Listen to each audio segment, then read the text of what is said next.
आज मैं आपके सामने एक ऐसे रहस्य का खुलासा करने वाला हूँ जो कि बिल्कुल ही अद्भुत और अविश्वसनीय लगता है। हमारे समक्ष बाबा बालक दास हैं और इन्हें बाबा भी बोलते हैं। तपोवन में तपस्या करते हैं और तपस्या करते करते तपोवन को इन्होंने एक धर्म स्थल भी बनाया और बहुत सारे लोग वहाँ जाते हैं तपस्या करने के लिए। बाबा की उम्र करीब 170 से 180 के बीच में माना जाता है और आज तक कभी भी इनके बारे में न कुछ लिखा गया न बोला गया, क्योंकि इनका वेशभूषा देखने के बाद लोगों को विश्वास ही नहीं होता है कि इतने बड़े संत हमारे समक्ष हैं। और ऐसे महापुरुषों को समझने के लिए हमारे अंदर चेतना भी होनी चाहिए, हमारे अंदर वो आध्यात्मिक सोच भी होनी चाहिए, परख भी होनी चाहिए। तपोवन जहाँ पर कि भगवान ब्रह्मा के 4 मानस पुत्रों ने तपस्या की थी और सिद्धि प्राप्त की थी, उसी जगह पे बाबा का आश्रम है। और बाबा अपने वचन से खुद बोलते हैं कि जब झांसी की रानी लड़ाई लड़ रही थी 1857 में 1857 में, तो उस समय इनकी उम्र कुछ 20 साल से ज़्यादा 20-24 साल के आसपास का उम्र रहा होगा। उस हिसाब से हम देख लें तो बाबा की उम्र कम से कम 170-72 साल, 170 और 180 के बीच में है। लेकिन कोई इंसाइक्लोपीडिया ब्रिटानिका में इसका वर्णन नहीं है, कोई Guinness book of world records में इसकी वर्णन नहीं है, कुछ भी नहीं है, कहीं भी नहीं है, कोई उल्लेख नहीं है, क्योंकि ये जितने भी रिकॉर्ड्स बनते हैं शहरों के आसपास बनते हैं। तो हमारे लिए बहुत सौभाग्य की बात है कि मैं आज बाबा के आश्रम में आया हुआ हूँ और वहीं से बाबा के लिए क्योंकि मैं इनसे 20 किलोमीटर की दूरी पर हूँ और बाबा तक आने में मुझे इतने साल लग गए। वो मेरी अज्ञानता थी, वो मेरी अनुभज्ञता थी और अदूरदर्शिता का इससे बड़ा उदाहरण हो ही नहीं सकता। आज उसी का प्रायश्चित कहें या पश्चाताप कहें करने के लिए आया हूँ। बाबा के चरणों को छूकर स्पर्श कर जो मुझे एहसास हुआ, जो अनुभूति हुई, वो बिल्कुल ही अलौकिक, मतलब इनक्रेडिबल, जो कहते हैं ना incredible India, I can say incredible experience. अब ये पूरा वीडियो देखेंगे तब आपको पता चलेगा कि हमारे अध्यात्म में, हमारे भारतवर्ष में ऐसी राज और ऐसे अनसुलझे सवाल और ऐसे ज्ञान छिपे हुए हैं जिसको हम लोग जानते नहीं, और उस अज्ञानता बस हम अनाड़ी केवल बोलते हैं ये आत्मा झूठा है। ये पूरा वीडियो देखें और खुद समझें और बाबा का आशीर्वाद लें। धन्यवाद।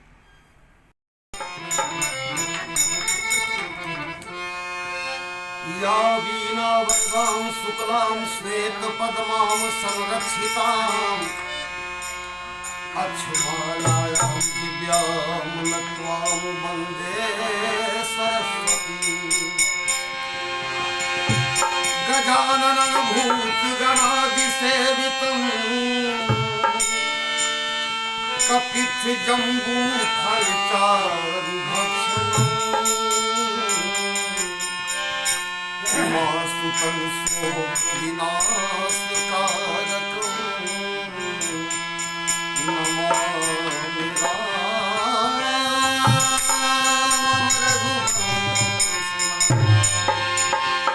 सजा दो घर को गुलशन सजा दो घर को गुलशन मेरे सरकार आए।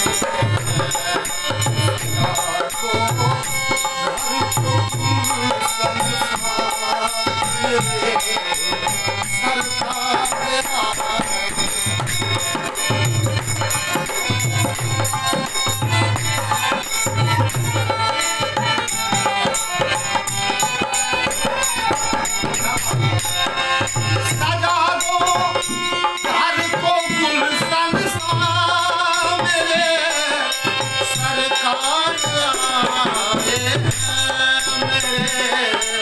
सरकार आए।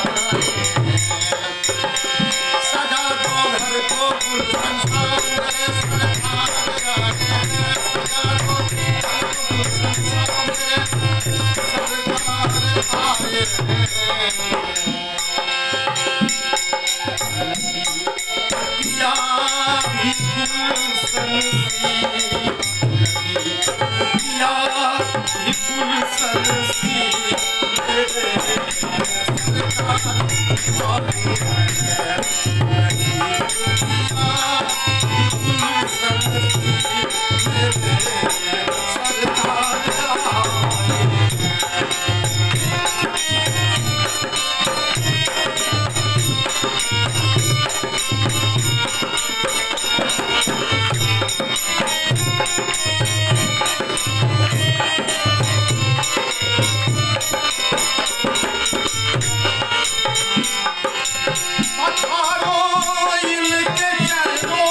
अपनी पलकों को दिखा दो, अपनी पलकों को मेरे सरकार दिखा दो,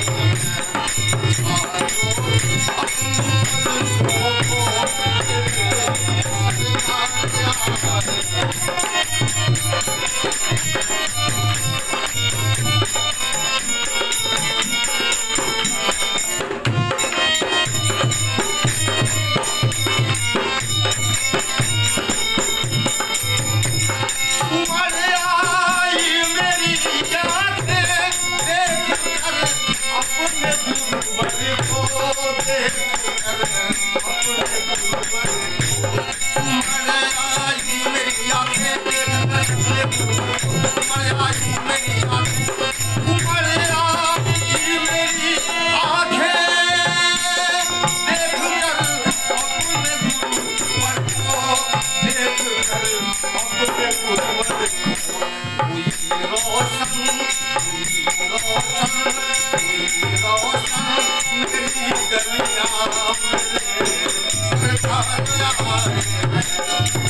नमस्कार, मैं सुचित कुमार आपके समक्ष आया हूँ आज एक ऐसे धरोहर से रूबरू कराने जिनके बारे में जितना कहा जाए बहुत कम हो गया।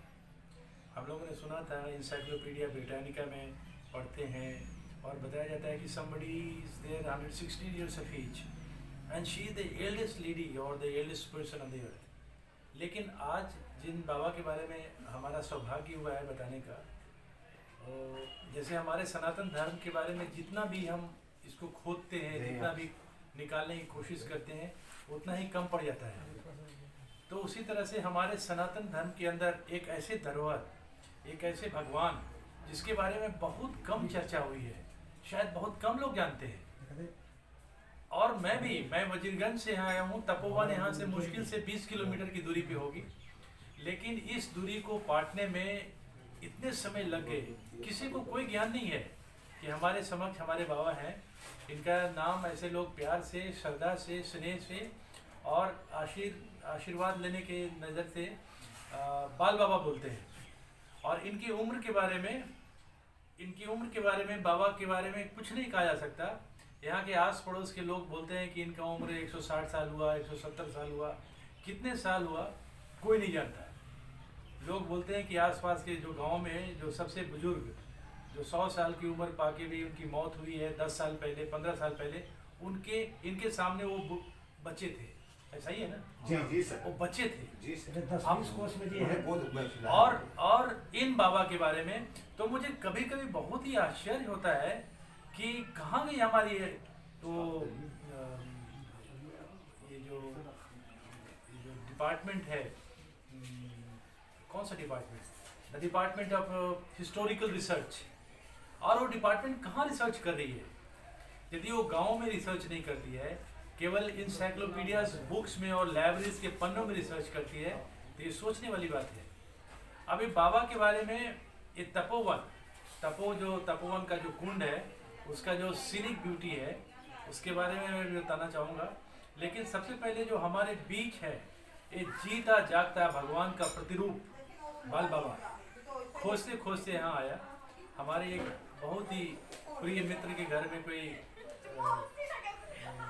कि माता जी का देहावसान हुआ था, वहाँ पे गया तो पता चला कि हमारे समक्ष, मतलब वहाँ से मात्र 1.5-2 किलोमीटर की दूरी पे एक ऐसे बाबा हैं, ऐसे सनातनी हैं, जो कि अपने सनातन धर्म को प्रचार प्रसार करने के लिए इन्होंने अथकनीय प्रयास किया। इनके बारे में एक चीज़ और कहा जाता है कि दिल से जिनको आशीर्वाद देते हैं वो लगता ही नहीं है, फलीभूत भी होता है। एक कहावत है, और नहीं सच्ची का घटना है। 1999 या 97 के आसपास, कोई 97 या 2007 97 के आसपास गया जिला का कोई कलेक्टर हुआ करता था। तो ये तपोवन ये जो एरिया है, बहुत बड़ा पिकनिक स्पॉट है। हॉट स्प्रिंग यहाँ से निकलता है, तो हॉट स्प्रिंग को यहाँ पिकनिक स्पॉट बनाने की नज़र से या इसको टूरिस्ट प्लेस बनाने की नज़र से शायद कलेक्टर आए होंगे यहाँ पे। तो उन्होंने बोला कि बाबा ये आपका ये मंदिर है तो आपने बनाया है, ये आपने इंक्रोच कर रखा है, इसको मैं डिमोलिश करूँगा और अगले दिन एसडीओ के साथ भी आए। अगले दिन आप तैयार रहिए, अपना जो भी सामान है निकाल लीजिए, इस बिल्डिंग को मैं डिमोलिश करूँगा, यही बिल्डिंग जिसमें आप बैठे हुए। तो बाबा ने कहा कि कल सुबह तुम देखोगे तब ना, और रात में ही उस कलेक्टर की ट्रांसफर हो गई। मतलब कहने का मतलब कतई नहीं है कि बाबा ने उसको थ्रेटनिंग दे दिया, लेकिन बाबा का देखिए जो कहता है ना कि एस्थेटिक और इंट्रिंसिक सोच जो है ये इतना उत्तम है अध्यात्म के प्रति और हमारे सांस्कृतिक धरोहरों को बचाने के प्रति। क्योंकि एक कलेक्टर क्या सोचता होगा? He must be thinking only from the bureaucratic point of view. He would be thinking simply from a rational कि चलो यार ये बाबा मामूली सा दिखता है और बस इसको धक्का वक्का दे के निकाल देंगे और यहाँ पे वो बिल्डिंग सारी बनना शुरू हो जाएगी, वो इंजीनियर साहब आएंगे, नक्शा बनाएंगे और सरकारी तौर तरीके से जो बनता है वो। लेकिन बाबा के दिमाग में तो कुछ और है। इनके दिमाग में है जय गौ माता, जय सनातन, वसुधैव कुटुंबकम। यहाँ पे ब्रह्मा विष्णु का मंदिर है जी, पुष्कर के बाद पुष्कर के बाद यही है मंदिर ब्रह्मा जी का। यहाँ से पुष्कर होना है, यहीं से पुष्कर बना। और कपिलेश्वर नाथ यहाँ है, जैसे गंगा सागर में है ना, जी जी वही यहाँ कपाल की पूजा, लिंग की पूजा बाबा ठाकुर दास का नाम है, जी जी। वो हमारा साथ में। देखिए बाबा बोल रहे हैं कि जैसे हमारा ब्रह्मा भगवान की पूजा केवल पुष्कर में होती है, उसी तरह से यहाँ पे पूजा का यहीं से लिया गया था। तो ब्रह्मा का जो सृजन, पूजा करने की जो सृजन हुआ गया था यहीं से हुआ था। उनका जो इंग्लिश में बोलते हैं ना, the linkages for worshipping Lord Brahma that started from this place. उनका जन्म है यहाँ पे उनका जन्म है। ब्रह्मा के चारों पुत्र यही है, ब्रह्मा के चारों पुत्र यहीं पे हैं और चारों का नाम से कुंड है। चारों के नाम से। सनक, सनंदन, सनातन सनातन, सनातन सनातन संत कुमार। सनातन का सबसे पुराना जगह है। सनातन का सबसे पुराना जगह। अब देखिए हम लोग कितने पाखंडी, कितने ढोंगी और कितने अल्प ज्ञानी हैं कि सनातन कहाँ से शुरू हुआ, सनातन का पॉइंट ऑफ ओरिजिन क्या है, उसे कुछ नहीं पता। हम लोग ऐसे ही ढिंढोरा पीटते जाते हैं कि हम सनातन के रक्षक हैं, हम ये हैं, हम वो हैं। लेकिन बाबा के पास आने के बाद, और ये सनातन के संरक्षक हैं, जहाँ से ओरिजिन हुई सनातन धर्म की शुरुआत। वो चार नाम क्या बताएं? सनक, सनत, सनातन, सनातन, सनातन, सनंदन और सनत कुमार। और सनत कुमार। ये चारों भाई है ना, चारों मानस पुत्र हैं। मानस पुत्र। और उसी में से सनातन, जिसको हम लोग फॉलो करते हैं। सनातन जैसे बोलते हैं Hinduism, Hinduism is way of life, एक जीने का तौर तरीका है, नजरिया है। लेकिन उसका बेसिस क्या है? सनातन धर्म। और सनातन धर्म के अभी इस एरिया में जो हमारे पास हिस्ट्री की बात कोई ज्ञान नहीं है। जैसे अभी भारत सरकार ने अनाउंस किया है कि न्यू एजुकेशन पॉलिसी, नवीन शिक्षा नीति, तो अपने पुराने जो एंशिएंट सिविलाइजेशंस के बारे में हम अपने बच्चों को बताएंगे। अंग्रेजों ने और फिर उसके बाद अधर्मियों ने, किसी खास रिलीजन विशेष के बारे में नाम लेना उचित नहीं होगा, अधर्मी मैं बोलूँगा। जो सनातन में विश्वास नहीं करता उसको मैं अधर्मी ही बोलता हूँ। तो अधर्मियों ने हमें उस ज्ञान से बिल्कुल वंचित रखा, ताकि हम अपने पौराणिक जो सबसे समृद्ध संस्कृति है उसको न जान सके। और नहीं जानेंगे तो पाश्चात्य सभ्यता और जो बाद में लुटेरों को बनाया हुआ धर्म है यहाँ पे, जो हमारे ऊपर थोपा गया, उसके बारे में आप जानिए। जानेंगे तो क्या होगा? गौ की हत्या, पर्यावरण को लूटो, क्योंकि इनका सोच हमारे देश को बचाने का तो कभी रहा नहीं। यदि हमारे देश को बचाने का होता तो हमारे बीच, अब क्या बतावे, बाबा बाल बाबा के बारे में जितना, बाल बाबा थोड़ा कैमरा की तरफ देखिए आप, आपके आशीर्वाद से, आपके दर्शन से बहुत लोगों को भला हो जाएगा। और आप जनमानस को आशीर्वाद दीजिए बाबा। और मैं चाहता हूं कि आपका ये जो मैसेज है प्रधानमंत्री तक पहुंचे वीडियो के द्वारा, और लोग जान पावे, आपका आशीर्वाद लें यहाँ पे इन बाबा के बारे में। अब मेडिकल साइंस फेल हो चुका है, बहुत सारे डॉक्टर्स यहाँ आए और उन्होंने इनका एक्सरे लिया, इनके पास फेफड़ा नहीं है, यही है ना कहावत, इनके पास फेफड़ा नहीं है, फिर भी is breathing. I can say what is the great supernatural power. और यदि उस सुपरनेचुरलिज्म की कोई एग्जाम्पल है, जीता जागता उदाहरण है, तो हमारे बाल बाबा के पास। बाबा इतने बड़े संस्कृति और समृद्धि, संस्कृति की जो अंदर निहित समृद्धि होती है, जीता जागता नमूना है। और इस बाबा, आपने जो ये भजन सुना, ये इनके सब शिष्य लोग हैं, और कोई चंदा नहीं, कुछ नहीं, सब प्रेम भक्ति से यहाँ पे आते हैं, बाबा के चरणों पर उनको ये भजन अर्पण करते हैं। और यही तो हमारी ब्यूटी है, यही तो हमारी खूबसूरती है सनातन धर्म की। बाल बाबा के बारे में एक छोटी सी एक ब्रीफ इंट्रोडक्शन ही मैं कर पाया हूँ। इनके बारे में यदा कदा जैसे भी मुझे और समय मिलेगा बाबा के द्वारा इंगित किया जाएगा, और जब ये समय देंगे तो मैं आगे बाबा के बारे में और बताने की कोशिश करूँगा। और मैं ये चाहता हूँ कि आर्कियोलॉजिकल सर्वे ऑफ इंडिया, यदि ये मैं वीडियो उनके पास पहुँचता है, प्रधानमंत्री महोदय जो हमारे सबसे बड़े संरक्षक हैं, और मैं उनके बारे में क्या बताऊँ, सच में हमारे मोदी जी युग परिवर्तक हैं, और इतना बड़ा सनातनी और भगवान शिव के भक्त हैं। बाल बाबा के बारे में जानने के बाद जरूर कोशिश करेंगे कि इस पुण्य धाम को डेवलप किया जाए। आर्कियोलॉजिकल सर्वे ऑफ इंडिया भी इस पर ध्यान दे, और जितने भी हमारे सनातनी भाई बंधु हैं, हमारे भारतवर्ष के सनातन धर्म में विश्वास रखने वाले लोग हैं, बाबा के दर्शन करें और अपने जीवन को धन्य धान्य करें। बाबा एक प्रतिमूर्ति है, भगवान के दूसरे रूप है इंसान के रूप में। और इनकी देखिए सिंप्लिसिटी, हर समय जब से मैं आया हूँ, ये खा लो, इनको ये सुना दो, ये कर दो, मतलब he can read your face, he can read your mind, what is going on here। और हमारी जो प्रेम भक्ति है हमारी जो इनके प्रति आस्था है वो ये अपने आप भली भांति पहचान जाते हैं और ये कोशिश करते हैं कि इस बच्चे को मैं आशीर्वाद दूं। और इसी तरह से बाबा आप संपूर्ण भारतवासियों को आशीर्वाद दीजिए।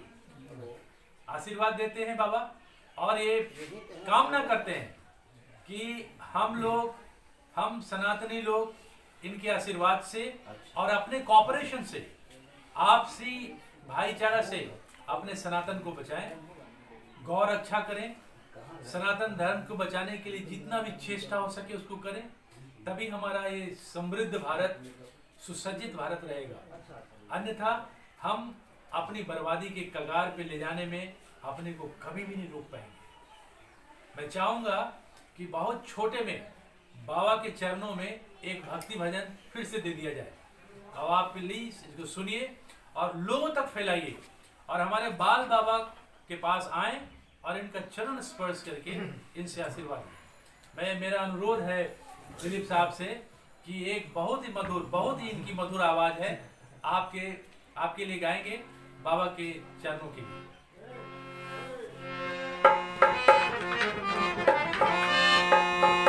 मालिक संसार के आका,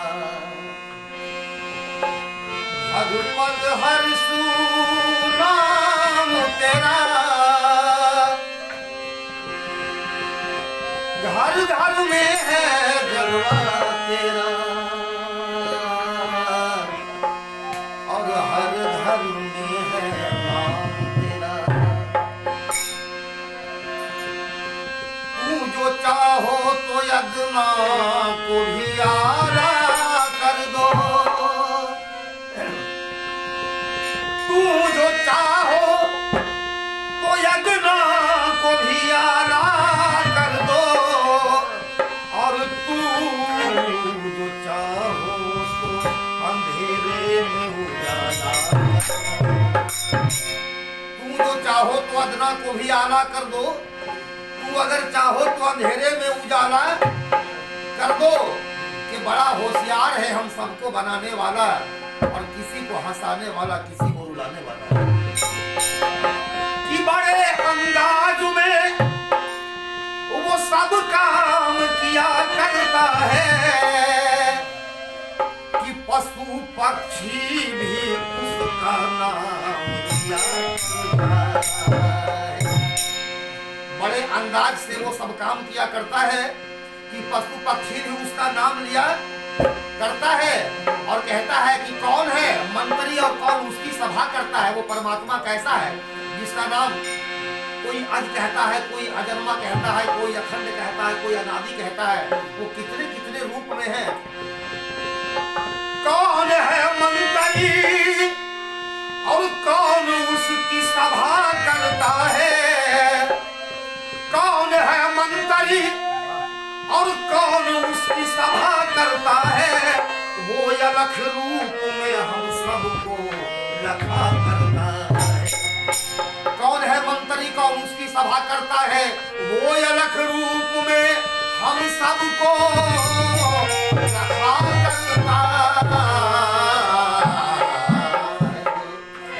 कोई अमृत है राम नाम, ये संतों का है वचन, अमृत है राम नाम, ये संतों का है वचन। अरे श्री राम का भजन, श्री राम का भजन,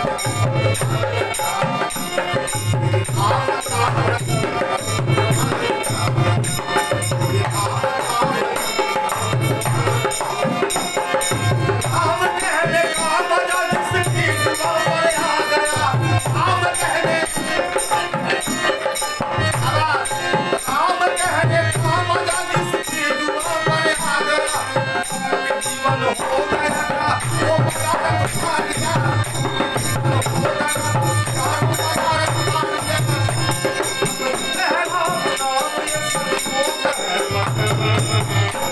श्री राम का भजन।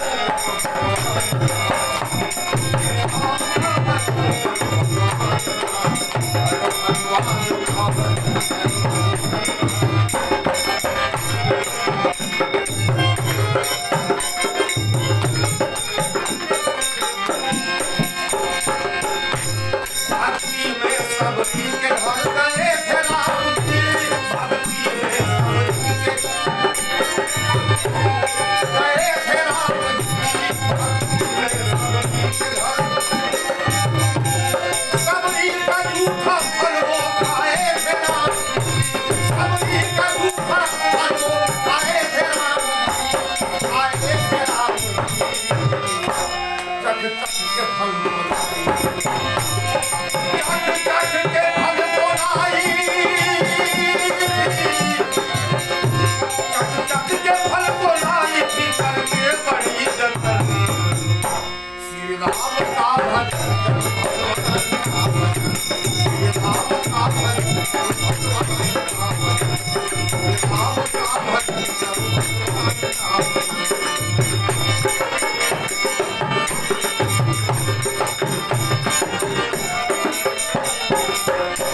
हम राम नाम ये संतोष है बचन,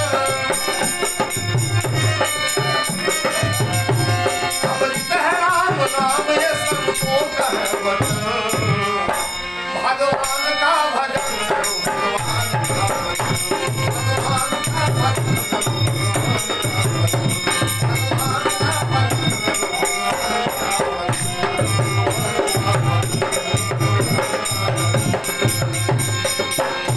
इसके हृदय में राम नाम बंद है, इसके हृदय में राम नाम बंद है, उसको हर घड़ी आनंद दिलाना है, उसको हर घड़ी आनंद इसके हृदय में राम नाम बंद है, इसके हृदय में राम नाम बंद है, उसके दिल में आनंद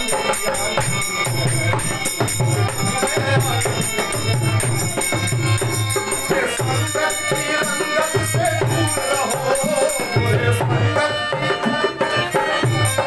संगत की रंगत से दूर रहो, मिन्नत मिली कभी ना किसी की रहो, मिन्नत मिली कभी ना किसी की रहो, वो सत्संग हरदम पसंद है, वो सत्संग हरदम पसंद है, उसको हर घड़ी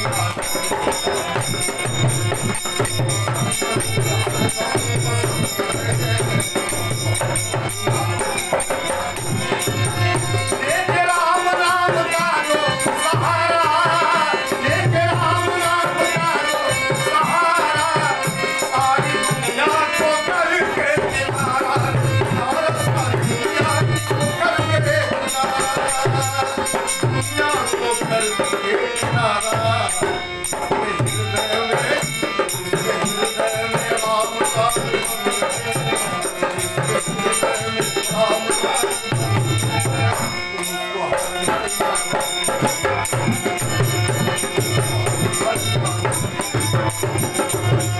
इसके हृदय में राम नाम बंद है, इसके हृदय में राम नाम बंद है, उसको हर घड़ी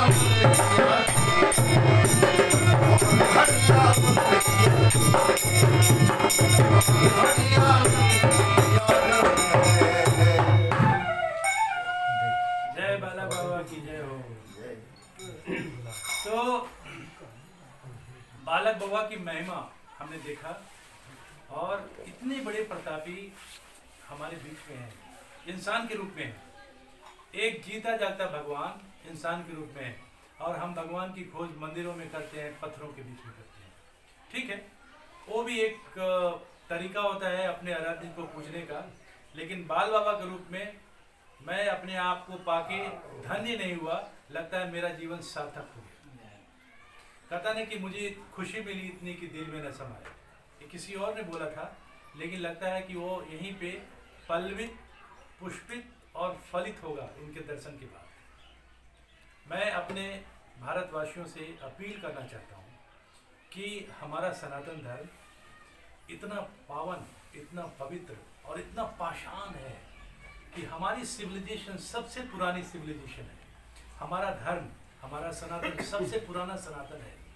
इस पे हम फिर से लौट चलें विश्वास के साथ और समर्पण के साथ। जो भी लोग अपने आप को दूसरों को खुश करने के लिए सनातन को गाली देते हैं, अंत काल जब आएगा तो पछताओगे मेरे दोस्त। इसलिए सनातन को अवहेलना करने की चेष्टा मत करना, कभी भी कोशिश मत करना। ये सेकुलरिज्म और धर्मनिरपेक्ष बनने के चक्कर में किसी पापियों को खुश करने के लिए अपनी पुरानी और अपनी पौराणिक सनातनी पद्धतियों को छोड़ो मत, कभी मत छोड़ो। यही हमारी जीवन शैली है, यही हमारे जीवन का शिक्षा है। इन्हीं शब्दों के साथ मैं अपनी वाणी को वचन देना चाहता हूँ। मैं चाहता हूँ कि सबके सामने पूरे ब्रह्मांड को हमारे बाबा अपने हाथ उठा के आशीर्वाद दें, उधर दिखा के सबको आशीर्वाद दे दीजिए, सबको आशीर्वाद दीजिए। आपका भक्ति रहेगा तो सबको अच्छा मिलेगा। धन्यवाद।